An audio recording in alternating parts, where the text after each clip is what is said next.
Gelugpa ni kawa soma shi, leba soma kai shenjin tong. Arasan tu bina tu tempai, nai di cincang pala ni, ada soma nasi kita kasih tiada lagi. Ne kicin cincang soma, cincang tu si perut tempai kuni. Ada kacuke suje tadi kita dan di tapi cidong, jadi lagi lupa. Anda sana betul, kalau kita lupa, siapa Desember. At the beginning, let me again remind all of us to develop a proper motivation, if possible, in tune with bodhicitta and aspiration to attain Buddhahood for the sake of all sentient beings, and that towards that end I'm going to listen to this teaching. And in terms of the proper way of listening to the teaching, we have already mentioned about how while listening to teaching we should be free from the defaults of three defective vessels, and then we should listen with the favorable six perceptions towards the Dharma and the teacher, etc.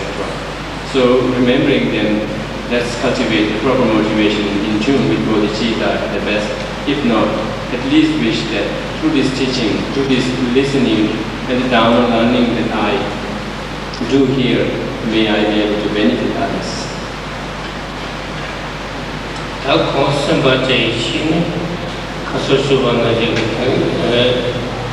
Oda terbaca 정치 로지를 봤을 때 나타나는 남의 답을하지 집어보 남의 답을하지 그때 어떤 때는 남의 답을하지 쓰는 책이 나타나는 망고지를 때 Gelugpa 나의 신호야 시험때는 Gelugpa senang sensian, ini saya nak tahu jadi dia kompeten dia jadi,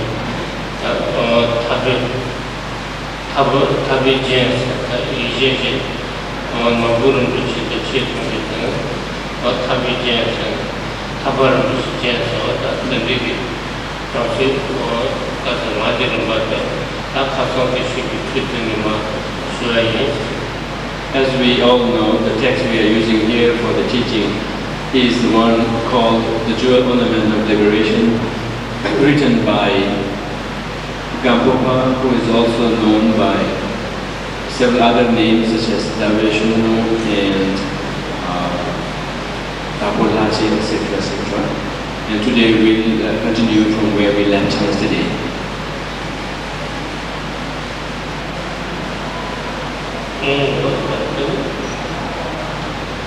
She put the vision, the work which you are there. Amal Rinpoche vision, she was. Chua needing each other to see that day. It is so in the she put the vision, the work which was Siana, all the castle.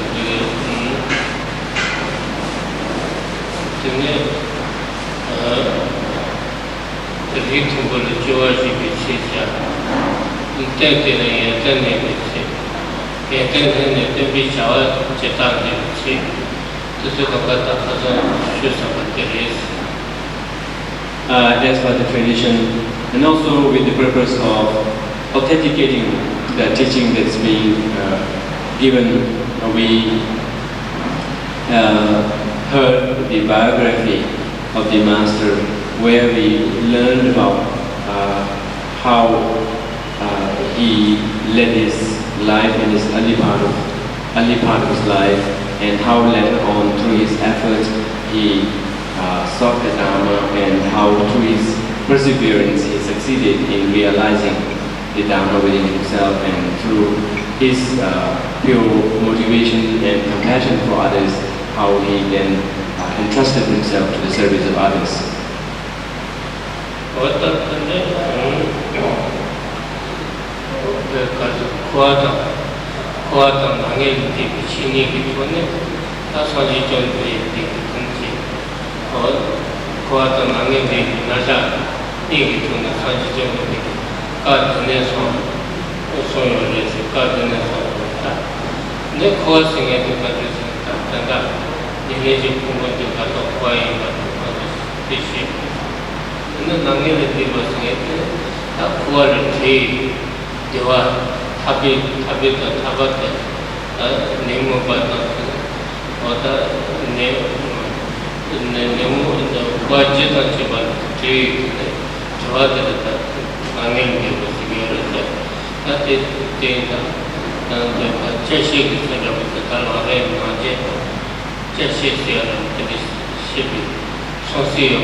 And then also as part of a tradition, before the actual teaching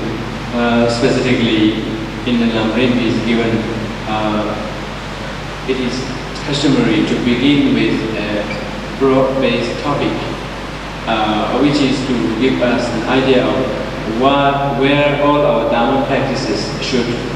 boil down to, should come down to.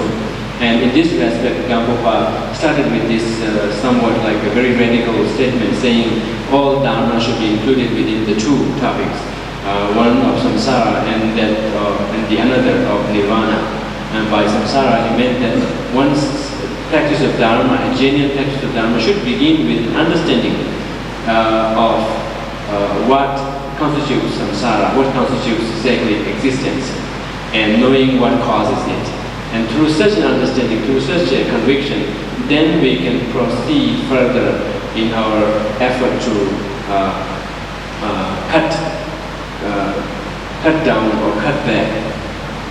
or eliminate the causes of samsara, and thus proceed to a state of complete freedom from suffering along with its causes.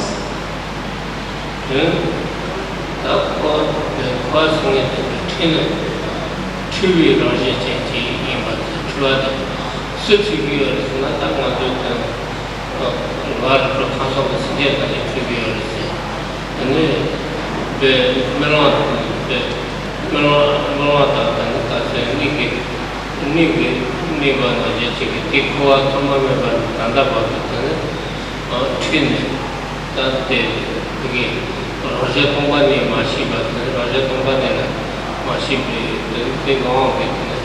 Tuba, Jen, Mashiba, Yoris. And the Tuba, Chin, Karatoma, and Karsanta, Madu Google to the touch and Sombana, and then Chiwa, the Tatin,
And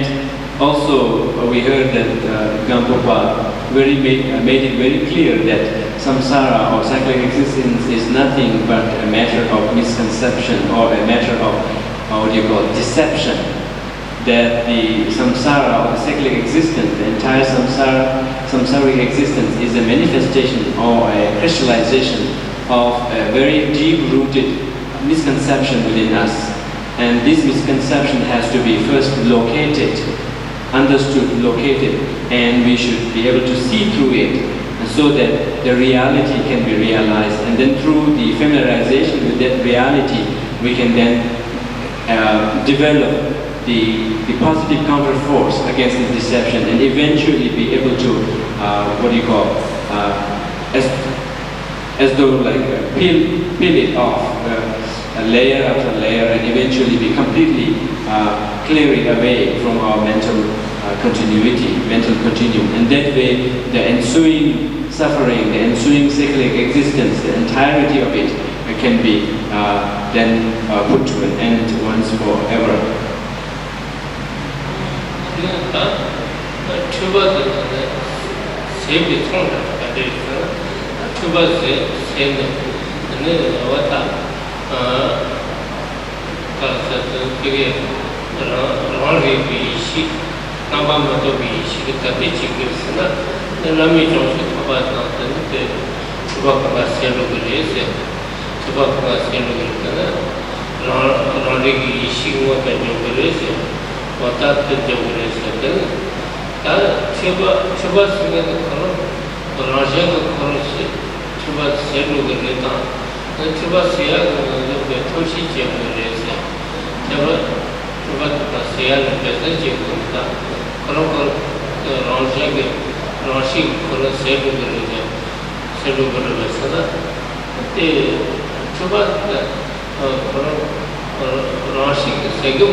And also, in terms of the nature of samsara,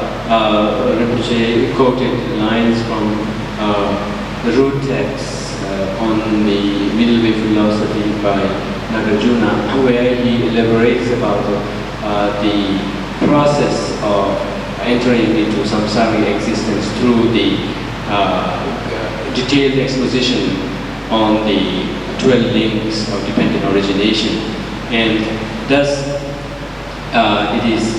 clearly mentioned that the entire samsaric existence with its varying kinds of sufferings and varying kinds of dissatisfactory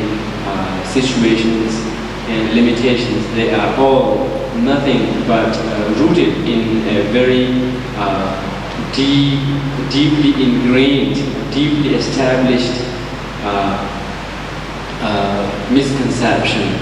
in the form of a self-grasping.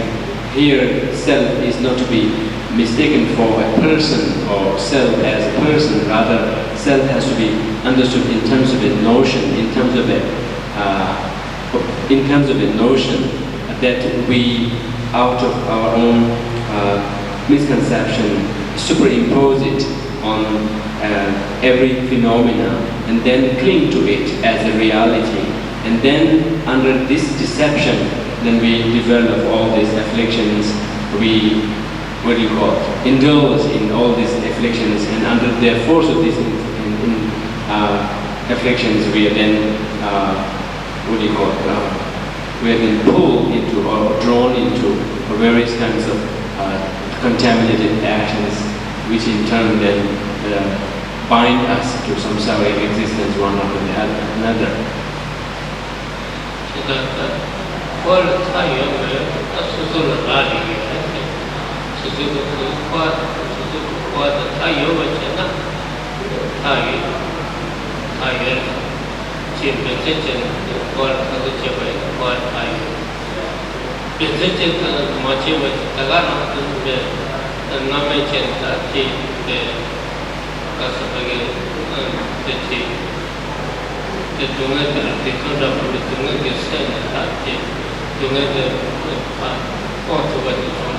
take it so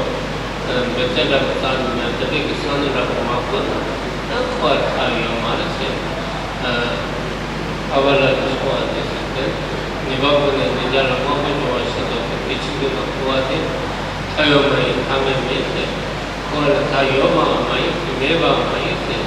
so is it. Meva, my what I'm my we did the Nemur, we put them we did the CGS. That's what Yoga minded we did the change of Marchevachi, we just say, we did name of the Nigo Martin, but that did not quite touch the Yomara said, what in the years. Now, in terms of whether samsaric existence or cyclic existence, the existence of suffering, can be put to an end or not, here is an interesting quotation from Aryadeva, Acharya Aryadeva, the principal disciple of Nagarjuna, where he says that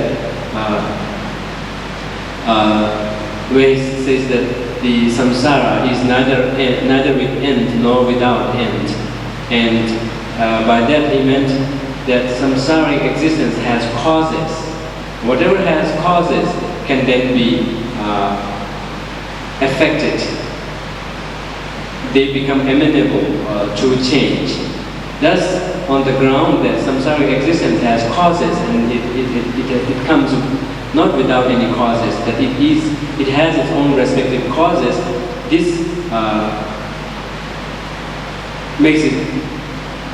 proves that samsara, if we care to put an end, can be discontinued.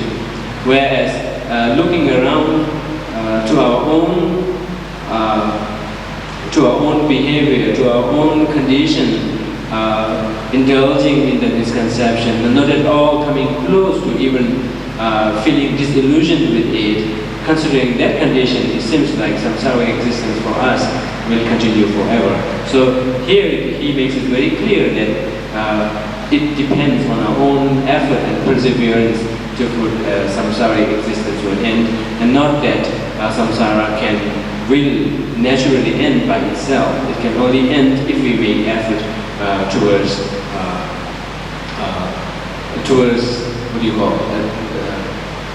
seeing through the misconception and then cultivating the counteracted positive wisdom together with the accompanying positive forces in the form of mental aspect of path, etc. Today is the question with the Tuvayi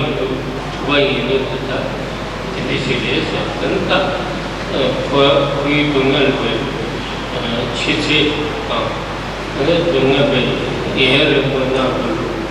and the cock or roti meva, roti melua, potentially people at the lane and that the Tarina Zonchi, that Donga Mandana. Quality is what you would say. The Tarin is watching a Lami Joshua or Lami Joshua, Chitola, Betsken of Seta, the Tarin is watching a Lami Joshua, and Betet Tomagi casting never chill with the Betenchi of the Marco, the Garon, the Rosul, the Sajana. And then they call Thai, Dungan, Doya, Dunga Doya, and they call Queen and the Kava, they get to the race, but the rain and that Toma, the called the tower, Tato, the Tarina Zotica, Lami Joseph Tabal, the Church. So, this being the case, merely wishing to be freed from suffering and is not going to deliver liberation from suffering. Rather, one should make exerted effort in first locating suffering, not that too, not merely limited to the gross suffering, but rather look deeper into the samsaric existence, deeper into the mechanism of samsaric existence, and try to be able to locate the deeper causes of samsara, the more kind of a foundation of samsara, and through such realization, then one can make effort and make effort to eliminate them. Whereas if we fall short of seeing the foundation of samsara and limit our own understanding of suffering to mere gross levels of suffering, then no matter how much we wish to be free from suffering, that kind of wish is not at all going to land us to the proper path to deliver from samsara and be ever delivered from it.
So, if one wonders what are the causes that would deliver us from the samsaric existence, what are the causes, the primary causes to begin with, so that the process of one's deliverance from samsara can be effected and liberation be eventually realized. Gelugpa delineates several causes. Among them, one of them is that one should have a favorable rebirth. Here, by favorable rebirth, is referring to a favorable human rebirth, which is endowed with the leisure to take up Dhamma practices and also the fortune of having the proper faculties and other facilities to undertake that.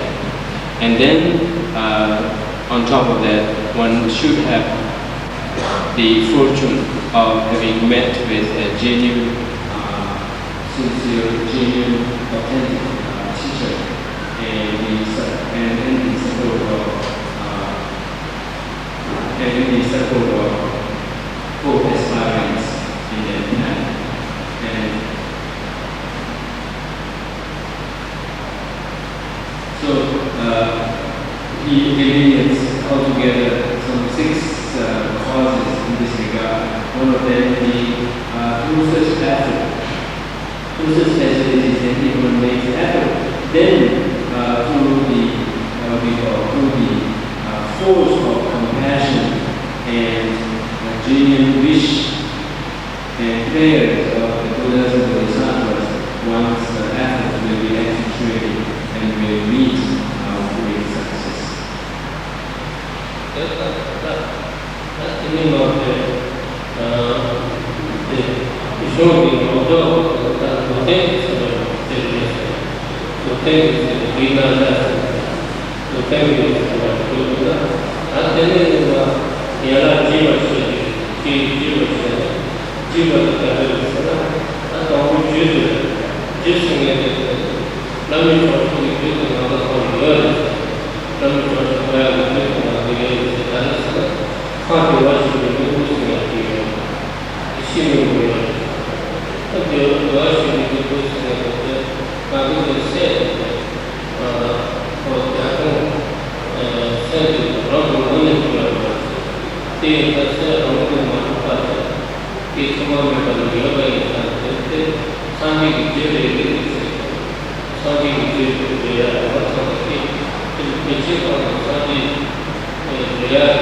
And from until this point, the author, Gelugpa was laying down the foundation for his detailed exposition of the path, for the great path to enlightenment. And at this point, then he begins by saying that mere wishing for attainment enlightenment is not enough. One needs to cultivate the causes. And among the different causes, one of the primary ones is something that without being cultivated, we all possess it from beginning of time. And by this, he meant Buddha nature, or the seed of Buddha within us. Although we carry this all along from beginning of time, yet the reason why we could not activate that and we could nurture that, develop that, bring that to full development into state of Buddhahood is because we, in the first place, could not recognize its potential, and in the second place, we were not able to take care of it or activate it, develop it through several efforts that we needed to. As an analogy here, he gives the condition of jewels that we find in the deep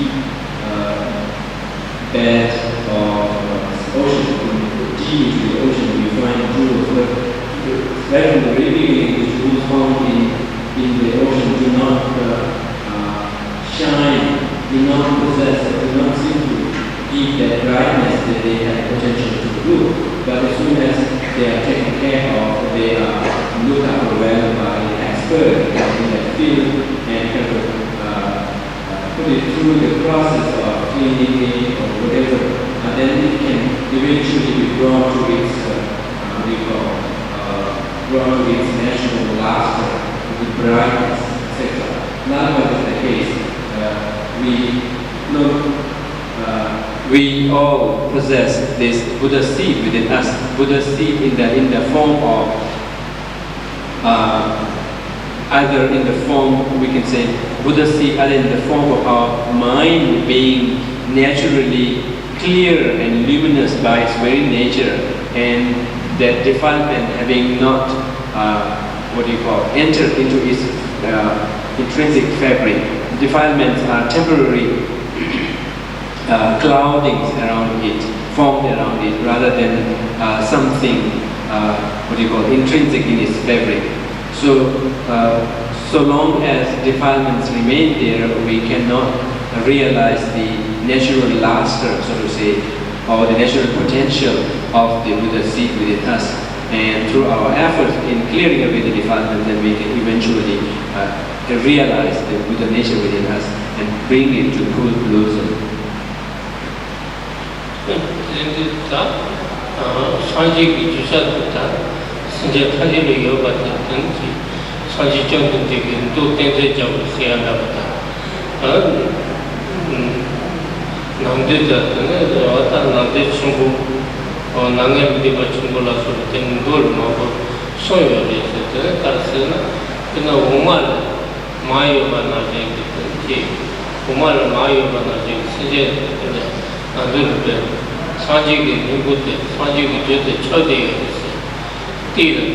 ma no yobana saji ki jete be dole set nes de no da umar ma yobana saji ki jete ma de yodes la ko tan te jete ya paten te ko ne ko ke kasa be te jete ya ko ngese ya te buche paten to ma te to ma je jona को साजी रेजे रेया है ते मको त जिसे चबा को के सोया से साजी के सो जो सब ने छुचे त किसे ने मिस का ये ने के काल साजी ने बचा से तेन के जब साजी के का सब जो ते जे था जे छबा नहीं chiku tijene tombani de saji ki ju se da koi ba de sije ta de choni ya de tise be soji change ke saji thame ba soji ta ta su ke de se de koi ba de ta na du ke sije ke se de koi ba de putara kone chichu yamani yani ke yamani gange ke yamani alu buku tramate jemate chiki chevate mato na kone te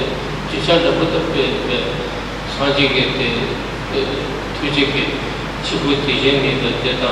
madu ke te se ke rajeni puta chiba de te ina saji ke te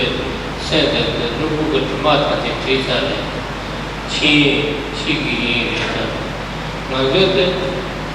de bu ko tma de ta da te ka pa ge ka sa de ko mo se te bu chen pa mo se te bu chen de thama ge ke ta thaya yo te sa yo ma sa de te chen ni ke yi wa yo ma sa te be ta ta be tma de triya ke su ke to che ge na ane ri saji sa je ro yo ba sa ji yo ba ta be ne ichi yo ne ba ne ne se sime ge ba ne yo se. In this regard, Gelugpa profusely quotes sutras and also shastras. From among the sutras, he quotes the Mahabharata Sutra and other sutras, and also from among the shastras, he cites the quotation from the works of Maitreya, etc., where he brings up analogies such as like milk. Unless it is churned, you cannot get butter. But for butter to be realized from churning the milk, the milk needs to have milk needs to have to begin with what you call unrealized, or so to say, butter in its dormant state, or something like that. Likewise.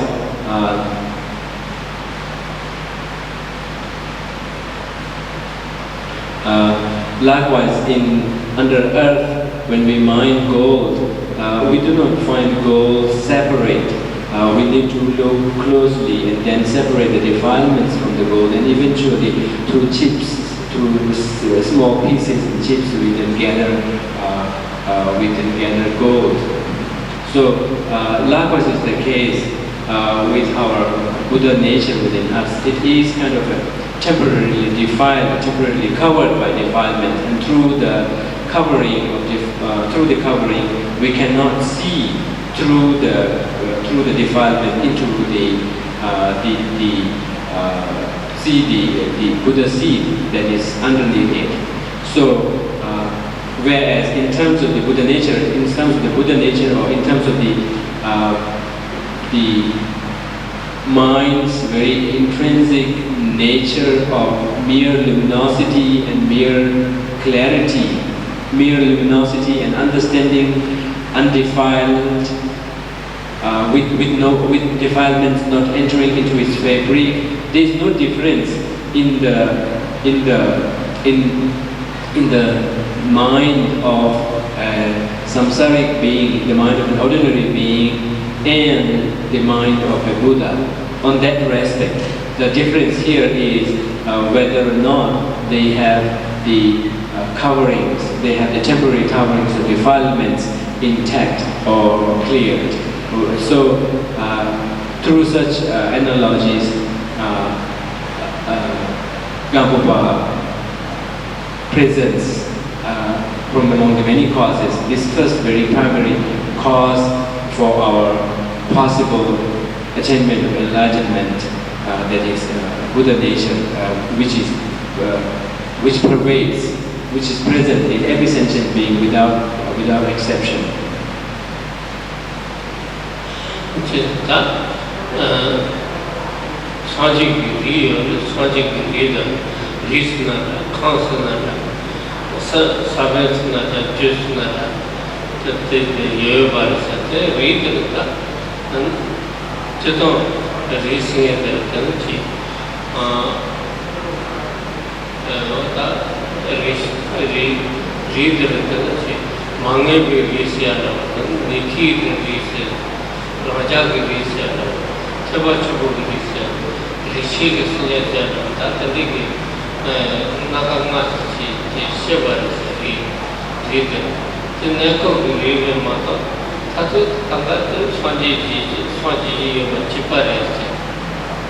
Although in the scriptures on this topic of Buddha nature, one will find different descriptions in certain scriptures with their source, even in sutras also, one may find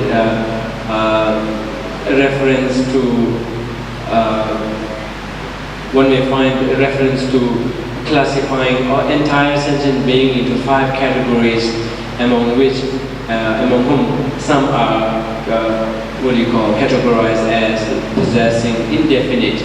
or kind of uncertain Buddha nature, whereas others possessing certain Buddha nature, certain in the sense that they are certain to proceed to one of the 3 different ultimate states of liberation, and uncertain in the sense that though they may possess Buddha nature, but in terms of their eventual destiny, it is not certain. And then they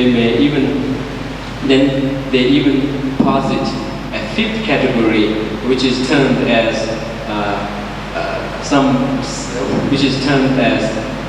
someone without Buddha nature. So one may find such references in the scriptures, in the shastras, and even in the sutras also. But those are interpretable. Those are not definitive teachings, but rather interpretable with temporary connotation to them. Whereas in the definitive sense, as one can find in other scriptures with their sources and sutras, in the very definitive sense, every sentient being without exception, no matter how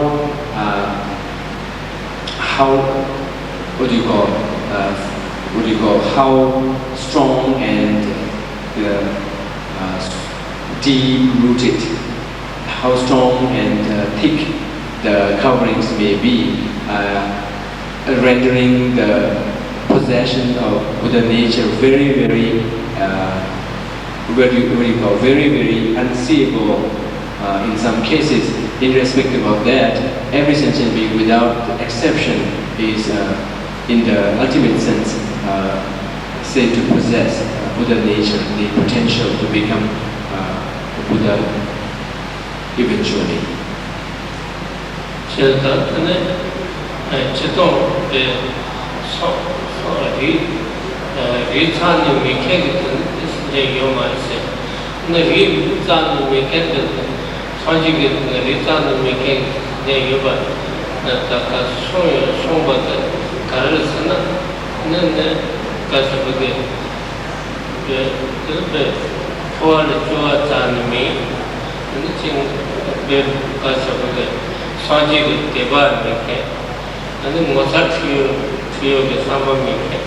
Nijim Mike,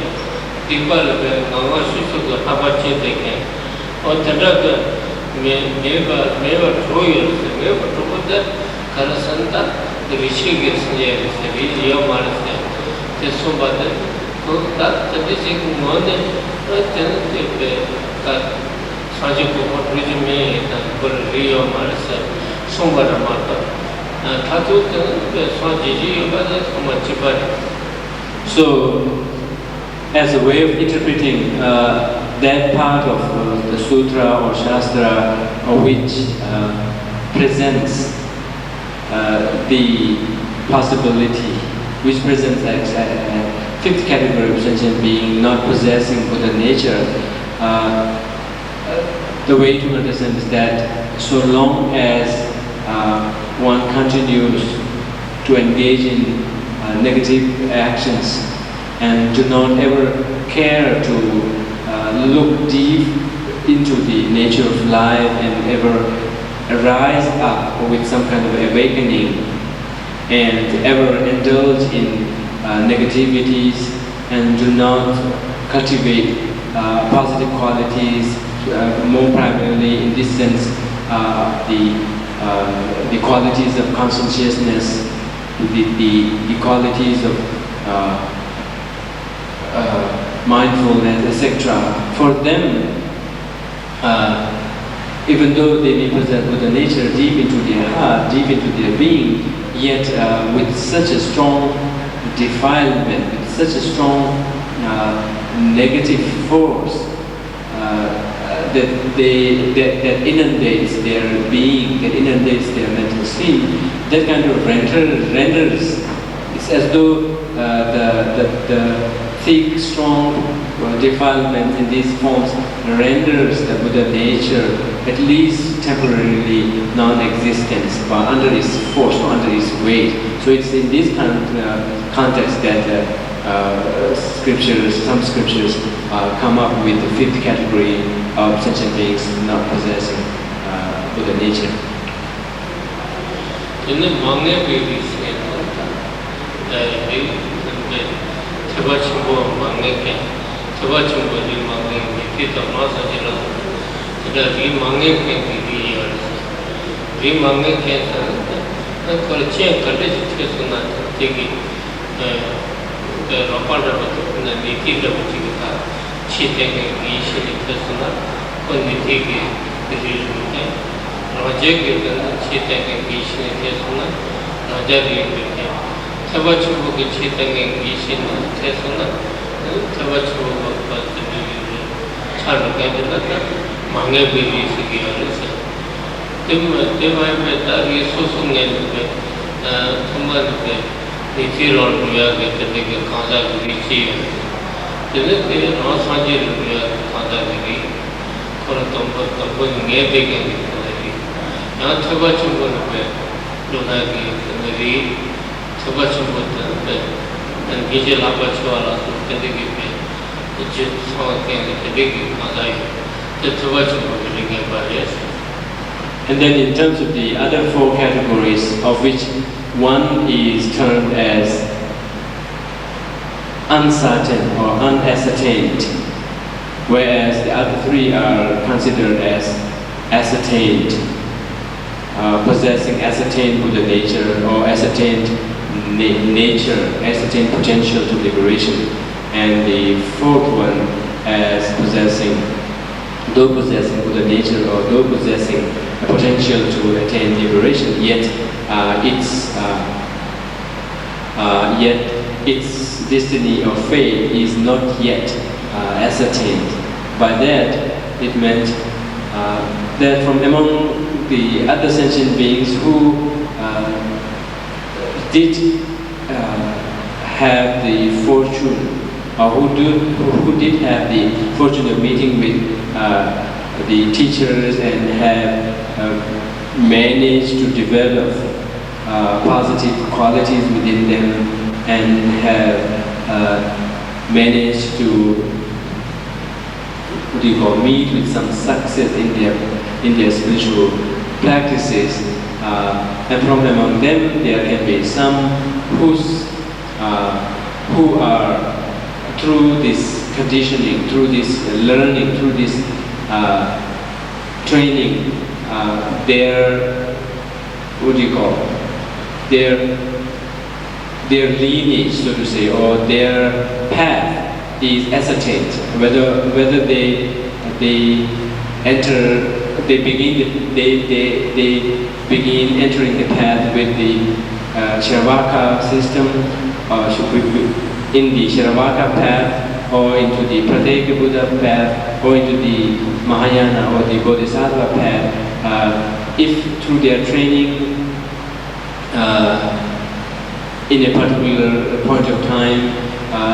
their interest or their enthusiasm or their direction is ascertained, then the Buddha nature within them or the potential for liberation within them is considered to be ascertained in one vehicle or the other. Whereas there can be a fourth category of sentient being who, though have succeeded in kind of cleaning out the defilement to the point of to the point of activating the potential, Buddha potential within them, yet has not yet come to a point where it has gained a specific direction into either of these three vehicles, and it is still subject to change, depending on what more conditions or what more situations he or she may come across.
In terms of how to recognize whether oneself or somebody else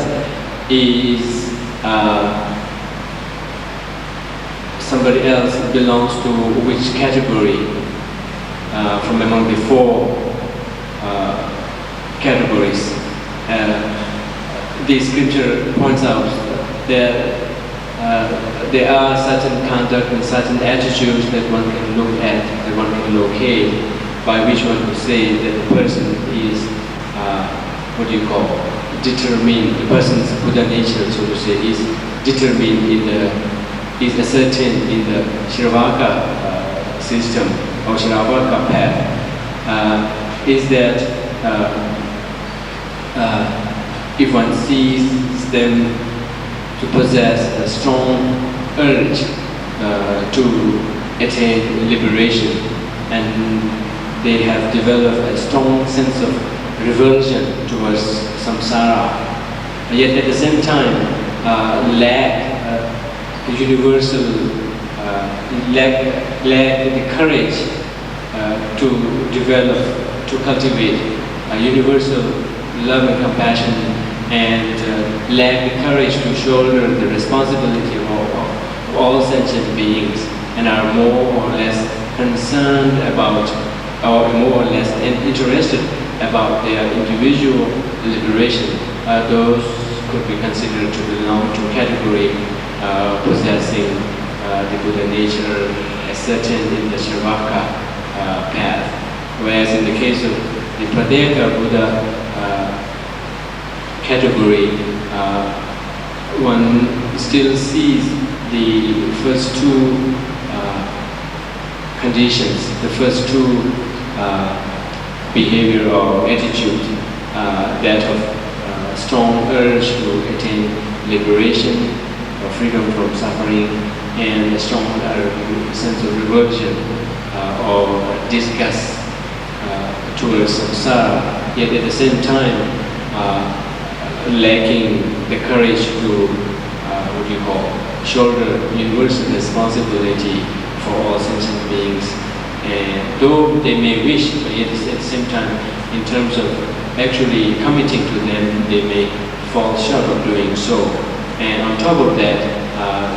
those who are predisposed to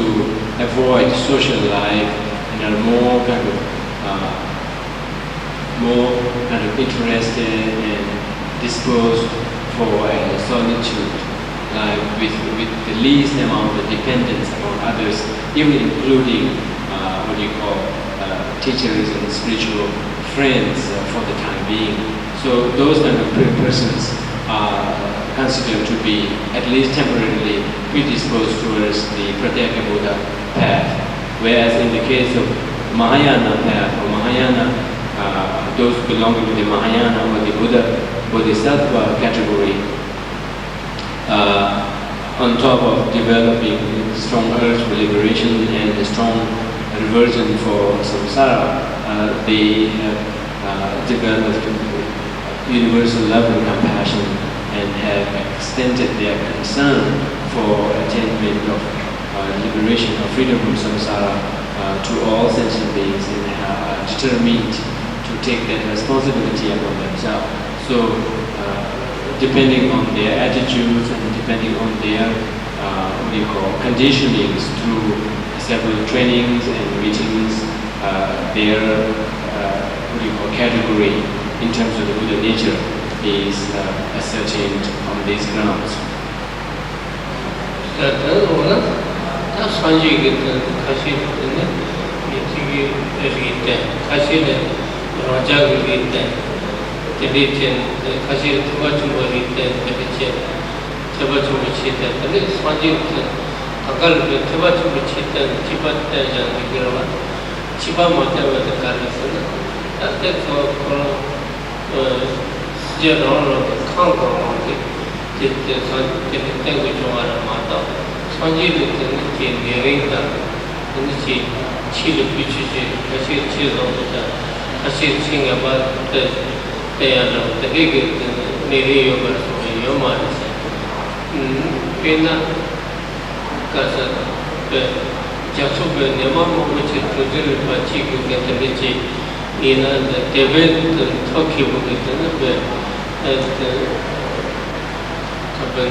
So from this it becomes quite clear that although the ultimate intention of the Buddha is for everyone to attain Buddhahood, for everyone to attain the ultimate attainment of Buddhahood with all the potentials being completely realized and be adorned with or endowed with the ability, at least on their part, to be of ultimate benefit to all sentient beings. Yet at the same time, the very reason why Buddha has taught these different paths for different sentient beings is that although the ultimate aim is to land them in the state of Buddhahood, yet depending on their immediate conditionings with their karmic, such as their karmic background, their faculty, their taste, etc., there is a need of addressing them so that whatever is the immediate conditioning can be, can be affected to then can be affected progressively to eventually lead him or her to the state of Buddhahood. And from this it becomes also clear that as to whether or not somebody falls within the Isharavaka or Pratyeka Buddha or Bodhisattva path, it is itself a temporary thing, not something fixed and something that will stay forever like that. So from this it becomes very clear that the very reason Buddha gave a very variety of teachings was a clear, indication, not just of his compassion, but also of his, infallible wisdom in leading sentient beings out of samsara and leading them to the ultimate goal of Buddhahood.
And this is made very clear in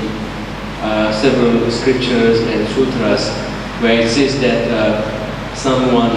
who pursues either the Isharavaka path or the Pratyeka Buddha path solely, then solely eventually kind of attaining their respective liberations.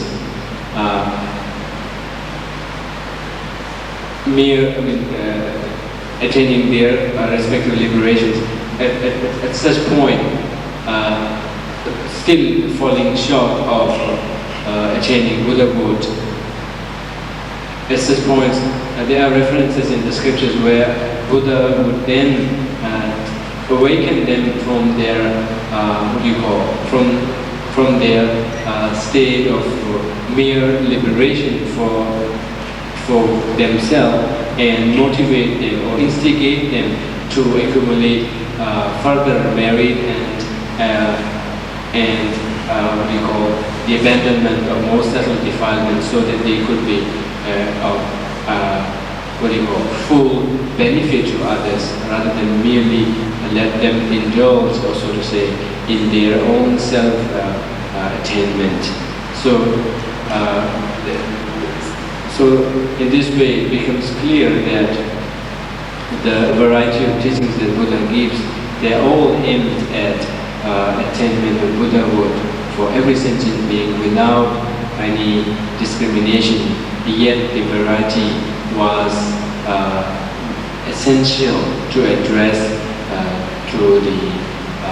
temporary conditionings of the individual sentient beings.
Thus, we have seen that even in the case of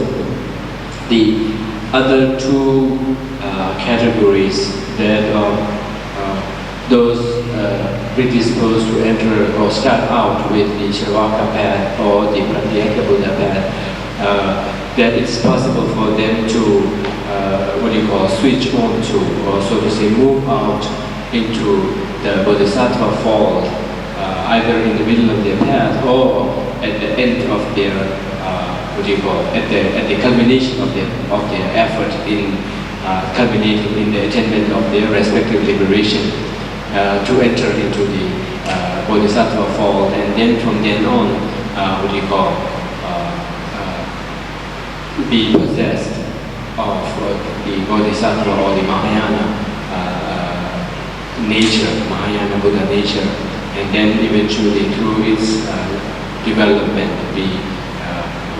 to attain Buddhahood. So in this respect, Gelugpa here takes special effort in explaining the excellences of Mahayana Buddha nature, or the Mahayana potential for attainment of Buddhahood over the other Buddha natures. And this is not to make any kind of a discrimination among the sentient beings, but rather kind of to encourage every sentient being to eventually aim for attaining Buddhahood, and towards that end, he then encourages them to develop the Bodhisattva Buddha nature, so to say, or the Mahayana Buddha nature, which is rooted in universal compassion and which then, when nurtured, eventually develops into bodhicitta. And under the influence of bodhicitta, then the person engages in the corresponding bodhisattva practices, eventually leading to the Buddhahood. Now, in this respect, Gelugpa rather takes this by touching on several aspects of Buddha nature, and basically he is pointing to the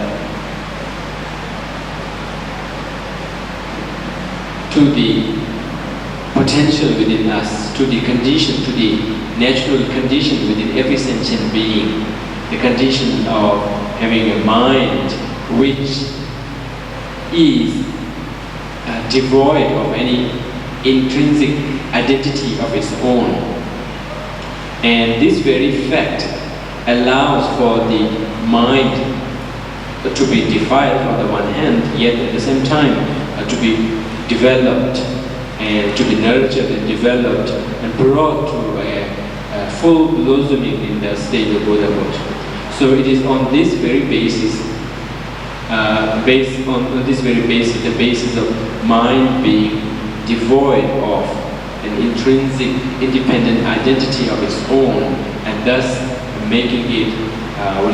amendable or liable to change through several conditionings, causes and conditions. It is on this very basis that he then elaborates on the possibility of developing, or the possibility of realizing different stages of paths that would then eventually culminate into the state of Buddhahood.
chi ta di che ma jo da che pa to no che ta te ne ka sa no le sa ba zo ko te ta ke chi lo le te ma jo ma da te ta ri se ta. Now, in terms of external signs for the nurturing, for the activation of the Buddha potential within us, the scripture states that through long acquaintance with other people or through one's own self-observation, one can make pretty much reliable guess about whether or not one's potential has been activated in the first place, and whether or not one's potential has been activated in either in the Shravaka, what do you call, path, or in the Pradiveka or the Mahayana path. One could make out through the external signs and the feelings that one, the reaction, the natural reaction that one generates while coming across several situations. And of course, these are all the result of conditionings through one's own efforts, through one's own conditions of meeting several situations and actually kind of making exerted effort to develop things, to introduce changes within oneself, and one will begin to see these changes over a period of time. Thus, the very exposition about these different Buddha nature or these different potentials is a reflection of how, through our effort over a period of time, we can then develop and grow in our spiritual advancement, and thus, change categories, so to say, and eventually be part of the Mahayana or the Bodhisattva fold, and eventually find oneself or attain Buddhahood. Now, in terms of the signs for having signs or marks, external signs or marks for having attained or for having activated the potential to the point of, to the point of belonging to the Bodhisattva fold is when we come across sentient beings who are undergoing severe pain or severe misery. Then, in face of such sentient being, if we develop genuine, deep-rooted, selfless, spontaneous compassion, which we can generate if we were to meet with any other person befallen in a similar situation, then we could say that the potential within us of becoming Buddha has been activated to a level of bringing us into the Bodhisattva form or the like. And likewise, in the case of one's activation of the potential of the Bodhisattva form in the context of wisdom,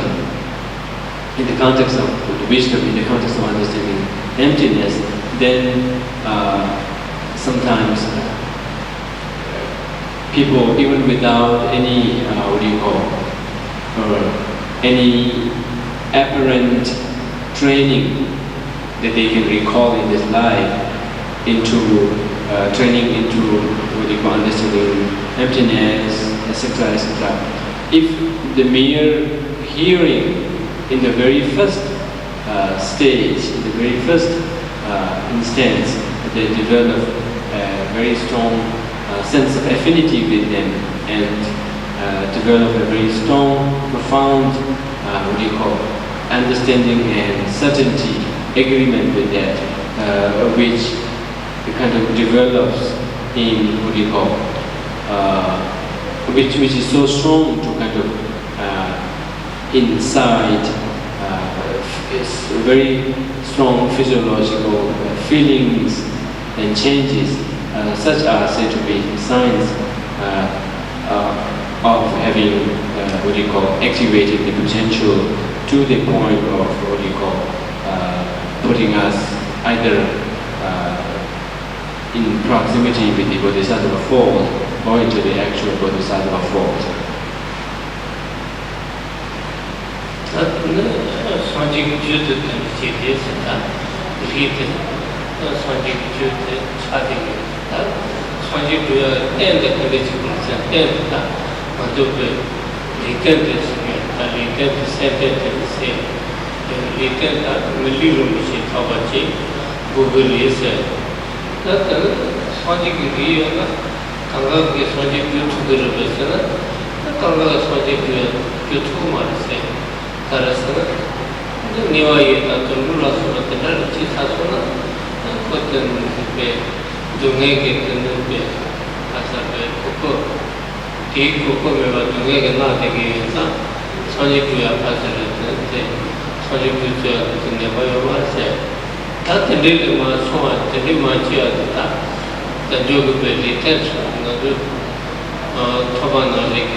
So, with this, Gelugpa establishes that every sentient being, irrespective of their immediate conditioning, irrespective of their immediate rebirth whatsoever, they all carry the primary cause for attaining liberation and for attaining Buddhahood eventually. Now, on top of that, then Gelugpa says that for someone to be able to realize that potential within oneself in the first place, and to be able to utilize that, nurture that, develop that, there is a need of an added condition. And in this, he says that a person should have a favorable rebirth, a rebirth which is endowed with the potential, or which is endowed with the facilities, the fortune, or the possibility of utilizing this potential and nurturing this potential. And in this respect, he says that the rebirth as a human being, and among them a human rebirth endowed with the leisures and favorable fortune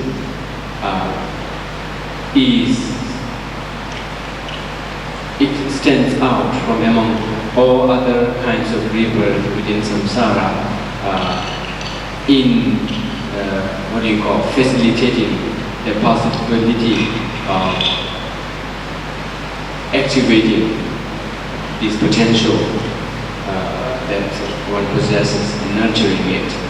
And in this respect, it says that the leisure, a human birth endowed with the leisure is something that allows that allows the leisure not just to have good time or just to have fun time, but rather leisure to take up Dharma practice. So here, a human birth endowed with leisure means the leisure to take up Dharma practice. If we are so busy and so preoccupied to the point that we cannot even think of Dharma practice, let alone taking it up, then that kind of a human rebirth, no matter how facilitated in the worldly sense it is, it cannot be counted as endowed with leisure, endowed with this kind of leisure. And then,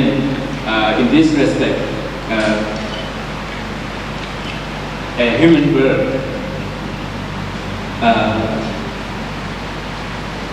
to have this leisure has to fulfill four conditions. Its birth should be in an environment where Dharma is accepted, where one can see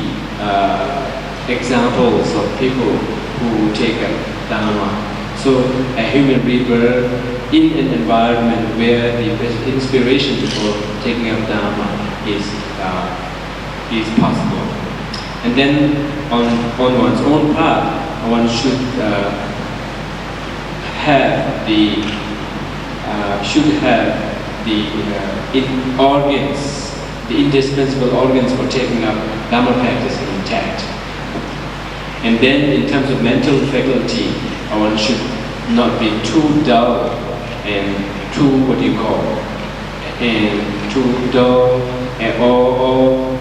mentally retarded. Those do not possess at least the leisure for taking up Dharma seriously, at least in the present, in their rebirth, even as a human being. And then even though one is born in a human society, yet if one's upbringing is in such a category, in such part of the society where Dharma is looked down upon, where Dharma is undermined, then one doesn't, unless one can, through efforts, going to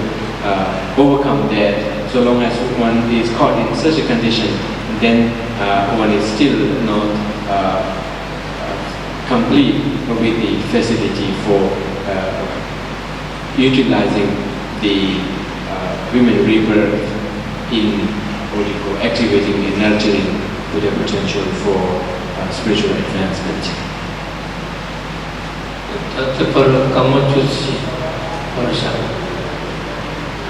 We'll have a 10 minutes break here at this point.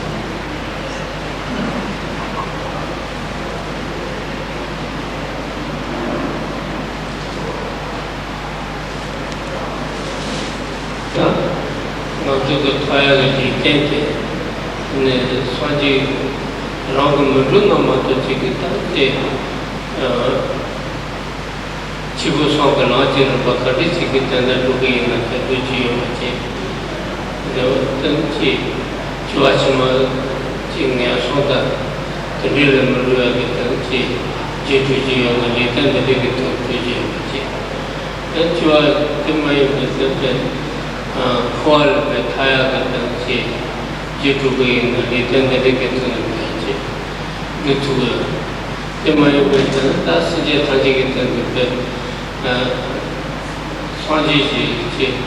Kokotaya, Tabachipokanal, Absolutely, the Digit, they tend to dig it to it. The market, Samato Jituba, Tichi, Sanji, Kokotuina, they tend to dig it to Google Mato, and the shed and the Niwai, the Turula Sobata, Medicina, Fairman, Ralota, Rotacheta, and Nash Kopata, the big Itakope, Sanji, Pushus on the Klamata, the Gelugpa, the Chiona, Meditaya, Fairback, Theatre, the Vimay, the Tawajet, Tawajet, Joba, two songs, the Diggle, take a tour, and the Nako Tatu, Nako the Tatu with the Tibukandish to gain to Twiak, Hajam, easy the whole of the Chitomata. They tell the any of them, that they have the rhythm of the car, Chikasi, but the thoughts of me, but the woman she was the Triagent, they Triagent to be living in the shadow of humble. So, Gelugpa was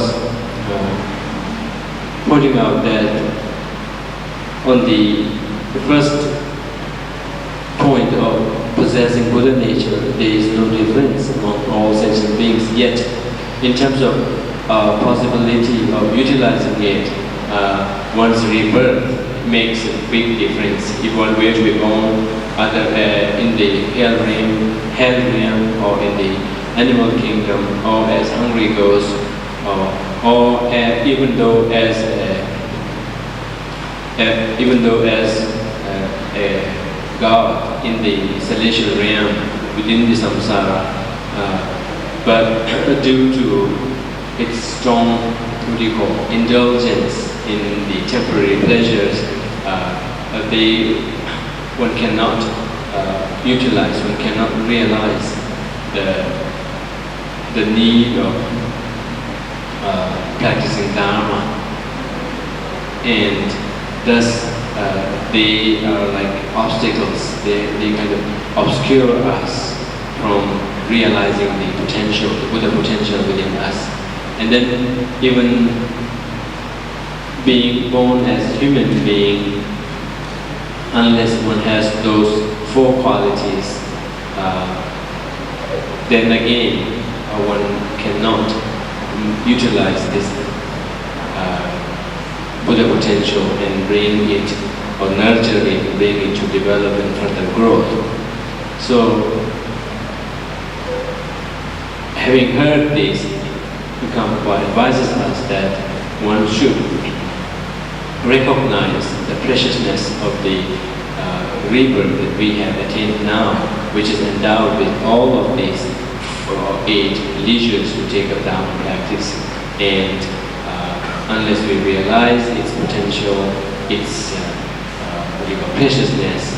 and its rarity compared to other forms of rebirth, we won't be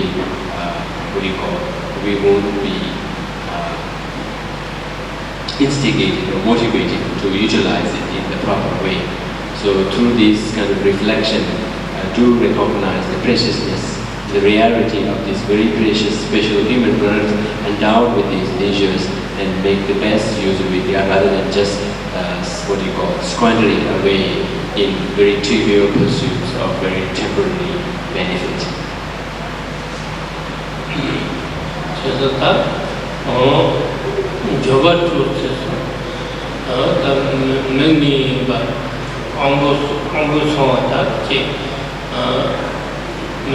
Money the channel of the legal mind, many and Anguson at the cheap, Yalat and Yalas, Anguson, Lita Malova, the Tamela of the Chima Maiba, Sanjigit and Chile with Tevaiba, or the Lita and the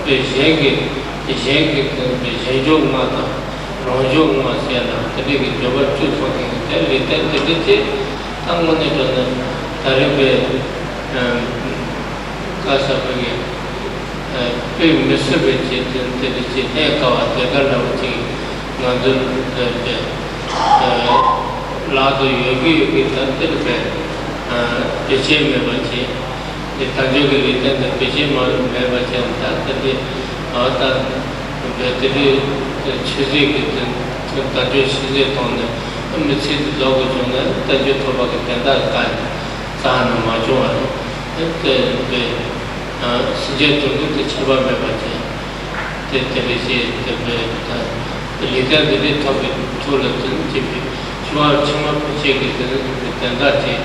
Rumatoda, Shidaka, Masa Chumbuchi,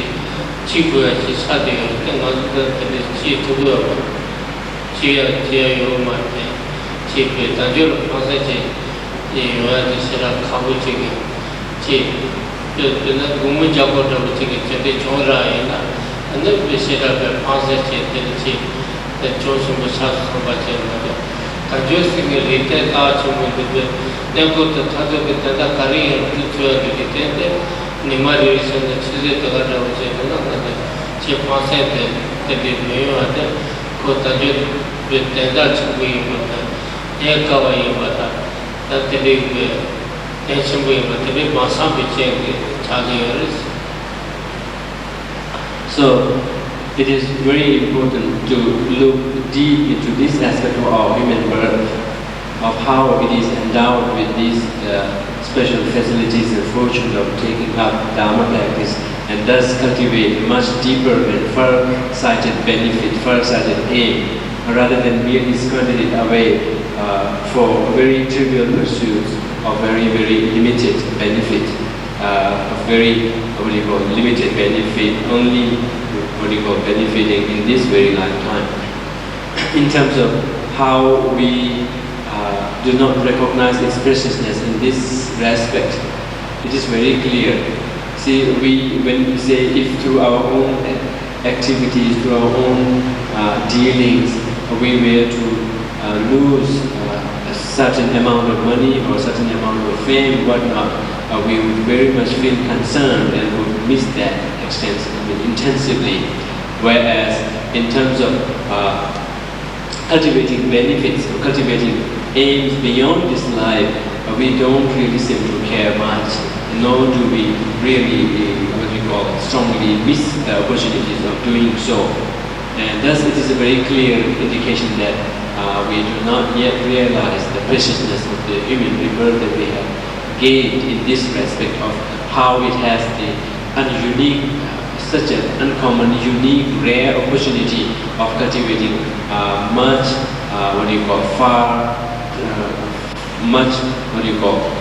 long-term, much far-sighted aim beyond this life. And thus one needs to work on this and try to look deeper into the meaning of life rather than be just stuck within this very limited vision of this lifetime alone.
esa miguel de but is it on by Nashida till Maru Pachita till two achita san memories. So in short, what is being said here is that this human rebirth that we have, it has much more potential than to merely, earn our sustenance, earn our livelihood for this very short lifetime. If we were to devote our time merely in earning our life and on top of that in kind of creating harms and problems for oneself and others, then such a human birth would not be in any way more than an animal rebirth. Even animals who spend their time and they are capable of earning their livelihood, they can meet their needs, daily needs. And if we were to spend our time in a light way, and in some cases even worse than that, by being the main creator of problems for oneself and others, then that would be a very, very sad thing and sad way of using this human rebirth. So basically, what Gelugpa is saying there is that this human rebirth of ours has much more potential than we usually realize it to have, and that its potential needs to be realized and must be utilized and developed, must be utilized, so that our aims beyond these lives could be gained, could be achieved. Because once we die, then our rebirth after that will be determined by our own actions, by our own attitudes, by our own mental attitudes and the actions that we have engaged in our life. And thus, from that perspective, if we continue in our usual way of dismissing the preciousness of human rebirth in dismissing the potential of human rebirth in this respect, and rather just use it the way we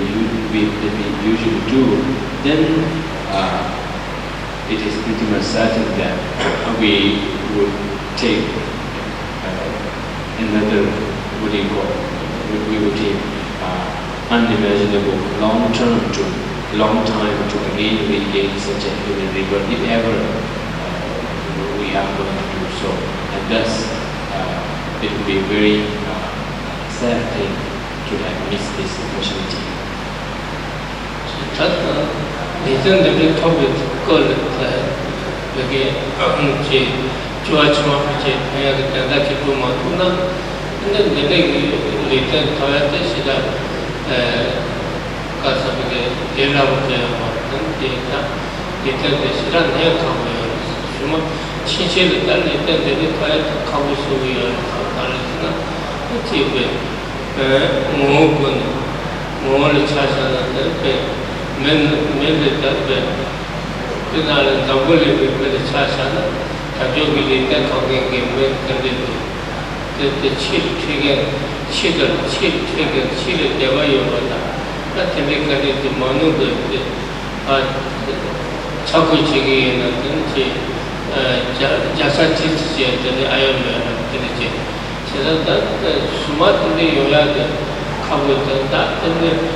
Gitan Kasabari, Cow Puchuan, like a Tabiki, Yosi, Saturday or Jota, and then so much she said that the Tabiki, Jessica Kabu, Joanna Jesu Kabu, that they were Jessica, they were such a data from somebody, and then the Joanna, so not that the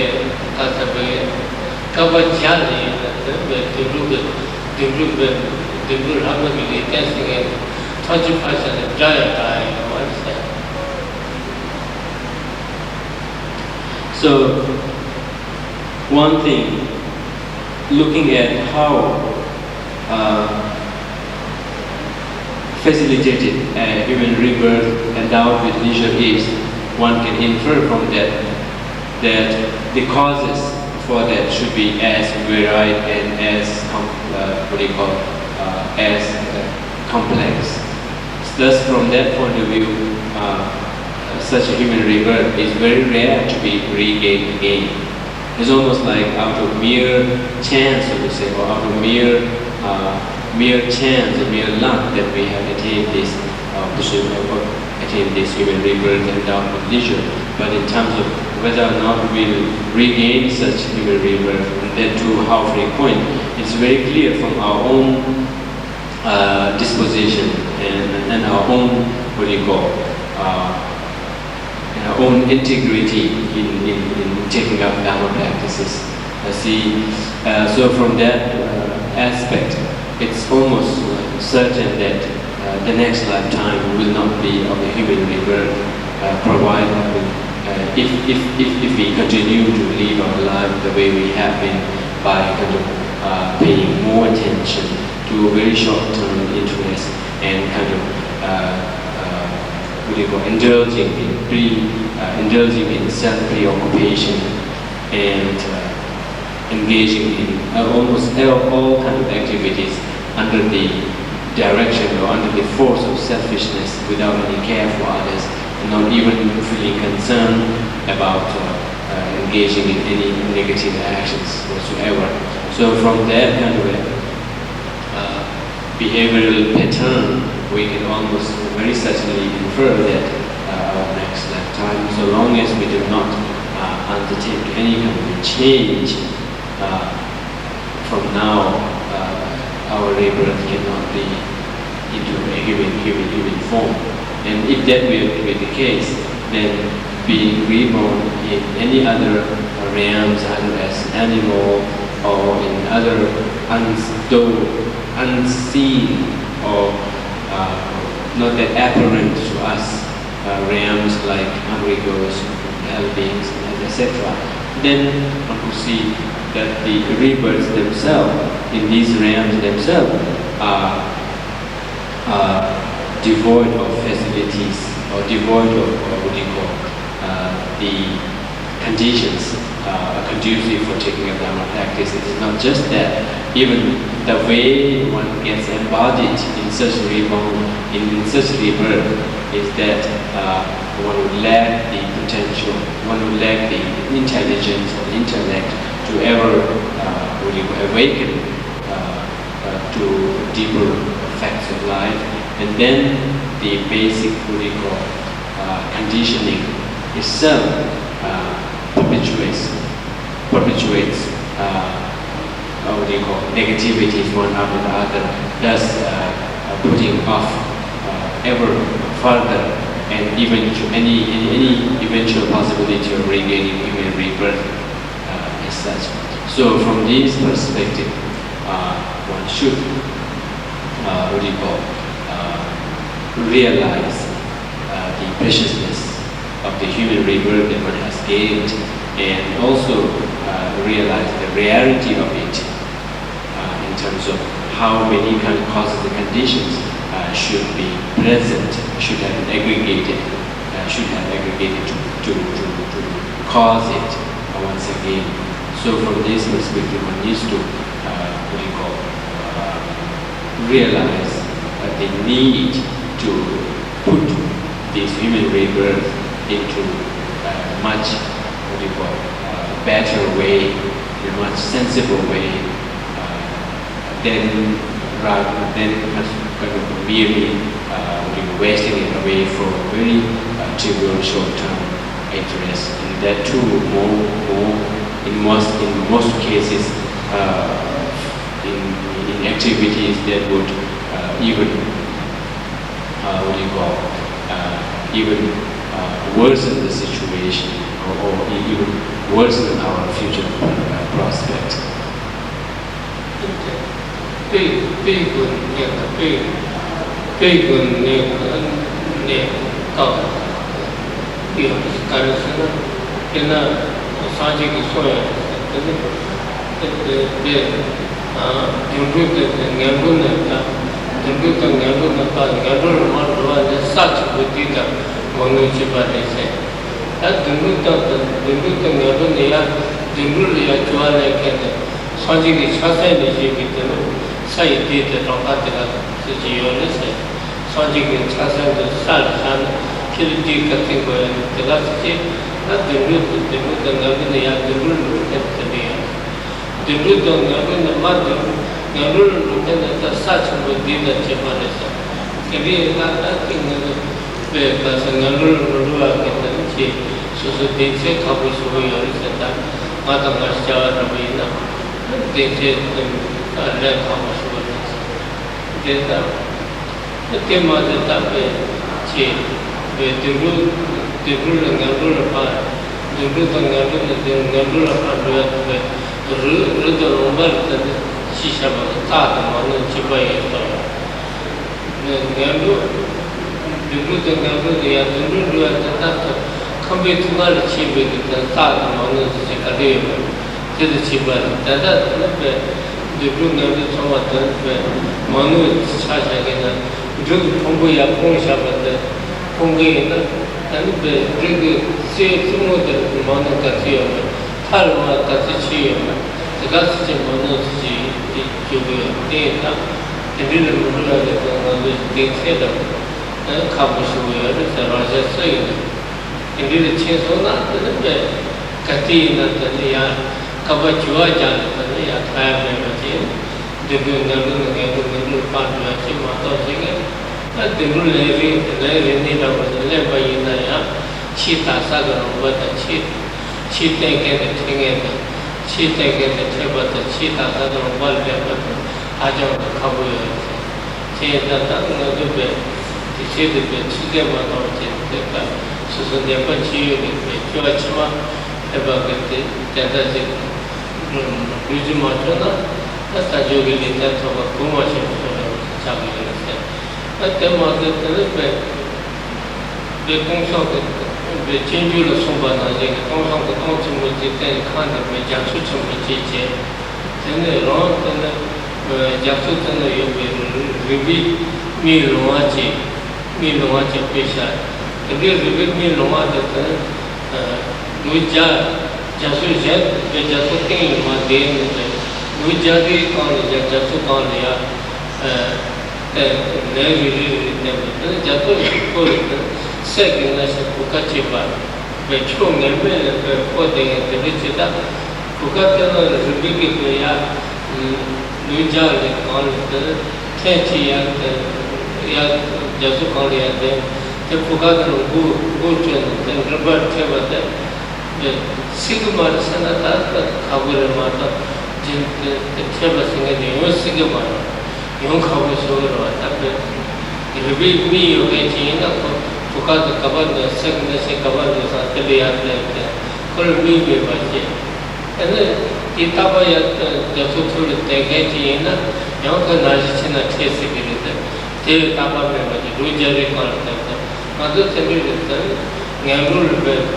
저소토에 뭐 루저리 받대와 나는데 냥루를 피셔 냥루를 대대고 그랬어.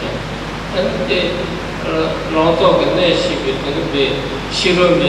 미노와 지바 그거 리고 가바가바치 선들 마타치 수다와 요치 좋아해서요. 그러니까 자수치네 자수치 나시가 부가 리빈 레쳤다. 디네치나 존대지 민이 샤도 토가 소서다. 진주를 뜻송바다니 그들이 되다. 하정 그 페이크는 내가 보게 Mukun Yakabri Lamas, Pipun Yakabri. What does the name because that and also in several scriptures, including Shantideva's Bodhicharvatara, this point of how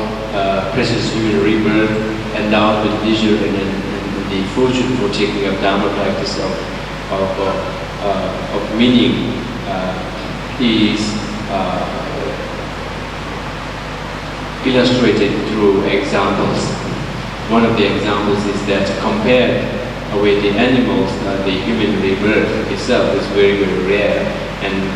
within that, human beings endowed with the leisure for taking up Dharma practice, so that they could reap the best benefit out of such a rebirth, which would affect which would positively affect their future course of rebirth and eventually lead them to enlightenment is even considered much more rare. And so one of the examples is that compared with the animal realms or animal rebirth, human rebirth is very, very rare.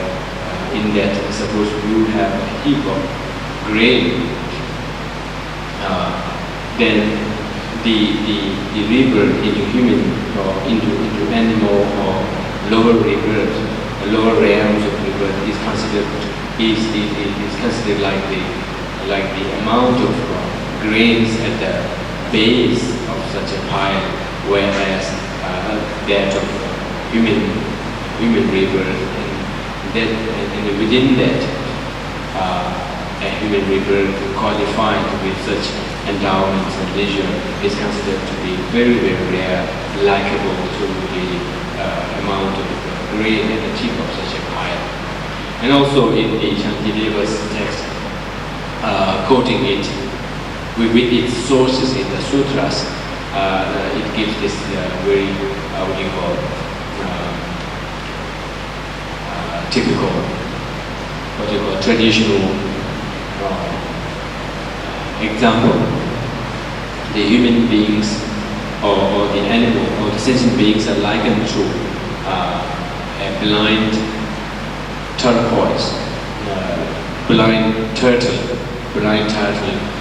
who and suppose there is a blind turtle and it pokes its head once in every 100 years,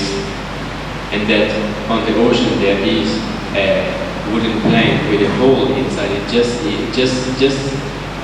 big enough for the turtle's head to pass through it, and so if we were to see whether it is possible for a turtle in its once in a 100-year popping the head above the ocean to accidentally pass through that hole in the wooden plank that is kind of freely moving on the surface. If we were to ask whether it's possible, we cannot rule out the possibility, but in terms of actually happening there, it is very, very rare. It's almost like impossible. Yet it's almost like it's close to impossibility, except that we cannot rule out the possibility. The mere possibility we cannot rule. Yet in terms of actually happening, that is almost near. Likewise is considered the rebirth into human being endowed with leisure and endowed with the fortune for taking up Dharma. And on top of that,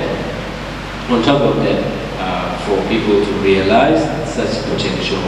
and such an opportunity and actually manage to utilize it is even considered rarer. So thinking of these, one should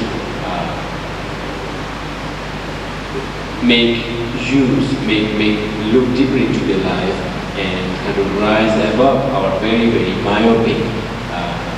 attitude and make effort to realize higher aims, commensurate with the potential that our human rebirth has, rather than merely waste away the potential for very, very trivial and short-term interests. So that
and also from the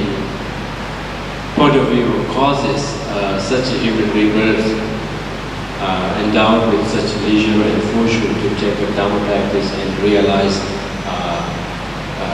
much far-reaching aims, much far-reaching benefit and aims that will eventually contribute to leading to what you call Buddhahood is very, very rare. The causes themselves are very, very not that easy to accumulate. In the scriptures, as far the causes for such a human rebirth, it states that one should have undertaken pure morality, pure moral practice, at least in one of the 10 positivities that we can engage in, pure observation, pure observance of moral conduct, and based on that, undertaking positive practices in tune with the six perfections, or in tune with generosity, morality, concern, concentration, patience, joyous effort, wisdom, etc. And then on top of that, one should have made very firm prayers, very firm dedication towards that end. Through the combination of these three causes accumulated aggregated in a past lifetime, then such a combination can then impel or give rise to a human rebirth endowed with such leisure and fortune. So from that point of view, we can see how in this lifetime we have great difficulty in putting these causes together for another similar human rebirth to arise. Because in our daily life, we rarely spend our time for Dharma practices. And even if we do take up some practices and do mean to take up some practices and engage in some kind of activity, but very often such activities are contaminated by our worldly concerns and selfish motivations. And thus, that kind of eats into the spiritual, the dharmic integrity of the action. And very often, most of such dharma practices do not get continued to completion. We kind of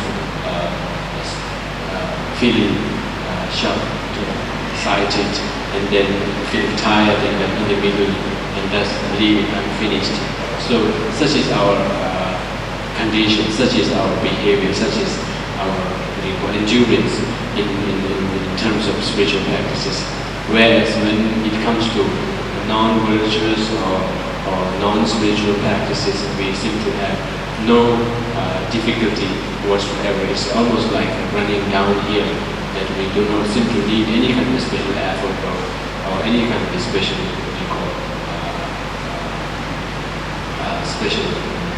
exertion in cultivating them, and we very often do not fail in completing them. And even after completing them, we even rejoice in them, kind of make it even stronger. But the negativity is even added on to that. So look from this perspective, the prospect for a human rebirth, a similar human rebirth endowed with leisure and fortune for Dharma practices is very, very rare. So kind of realizing this fact of our life, one should make effort, one should make efforts to effect some change and to effect some change for the better of realizing the preciousness and the reality of such human rebirth in the future.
never to that globally in the make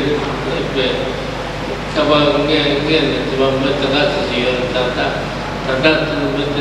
the Chichel model, she on the Maso, Mesoto, the Dario Marse. She corrected the Swan of Toyo Marse. She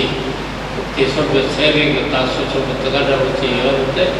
and Jim Michel was against the Marse. Nisha the Gada with the son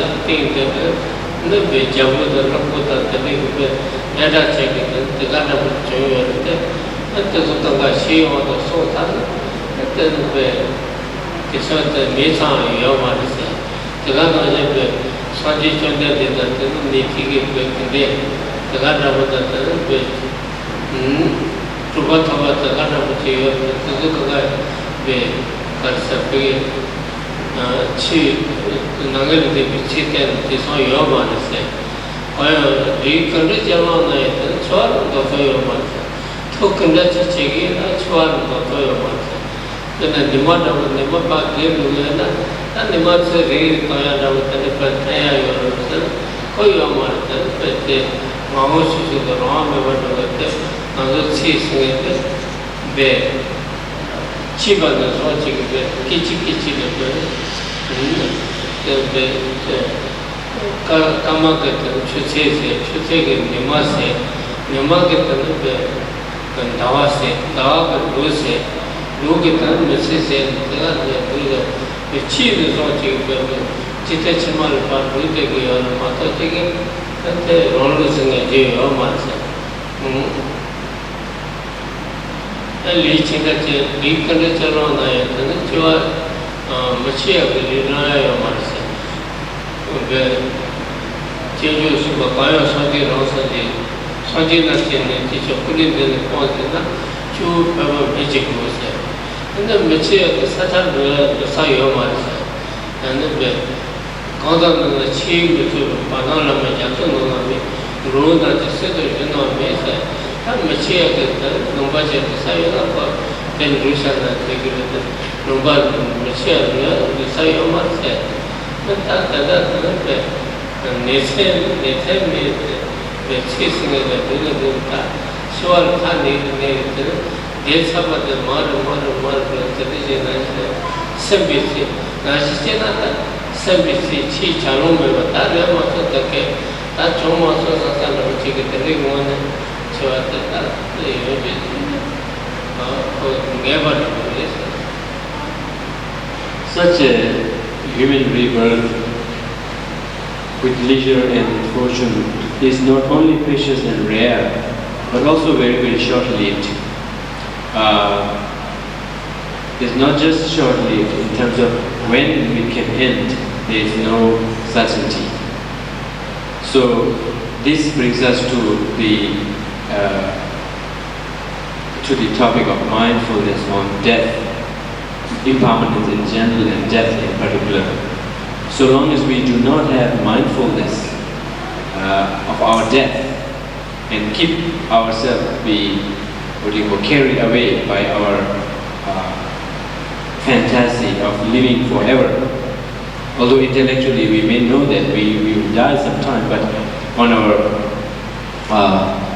natural conscious awareness level, we keep hoping and keep believing and keep hoping that we will live the next day, we will live the next day. That way we kind of have this fantasy of ever going to live. And under such a misconception, under such a, fantasy, delusion, we keep off doing our Dhamma practices. We keep off,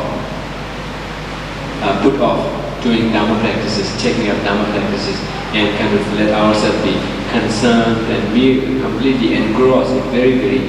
trivial pursuits and kind of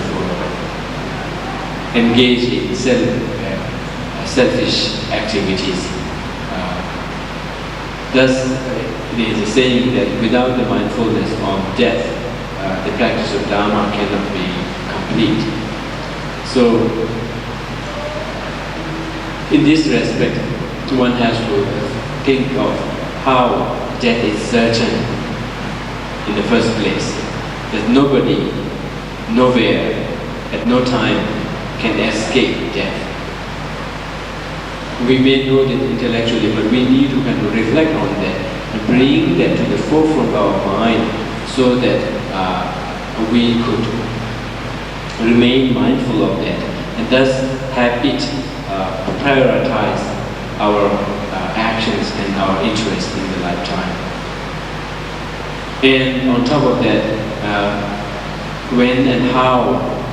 where death will strike us, there is no certainty. It may strike, it can strike any time. So this is our condition. Whereas in our daily life, we do not realize that, and we kind of let ourselves be carried by this fantasy, this baseless belief that we are going to live, keep on living. So on top of our realization that this human rebirth, endowed with leisure and fortune, is precious and rare is precious on the one hand, and also rare to obtain. Once again, one should one should add on, intensify the awareness, the sense of urgency to utilize it in the best possible way, in the most sensible way, by our awareness of how it is certain to end, and not only that, how it can end anytime, anywhere, and in any way possible. So that kind of awareness and empowerment attached to our sense of preciousness of human rebirth, of leisure and fortune, can then have the effect of motivating us, inspiring us in cultivating more sensible, far-sighted benefit out of this unique, precious human rebirth. 谢谢报的中国也当个给我就是那时间这些公公多个就公公大老板这边谢谢三公公这些都去做给公公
Okay, students, who wants to go to the Zoom with His Holiness, please come and register with me now. I'm over here.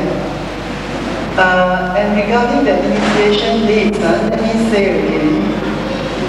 Do you need me to tell you the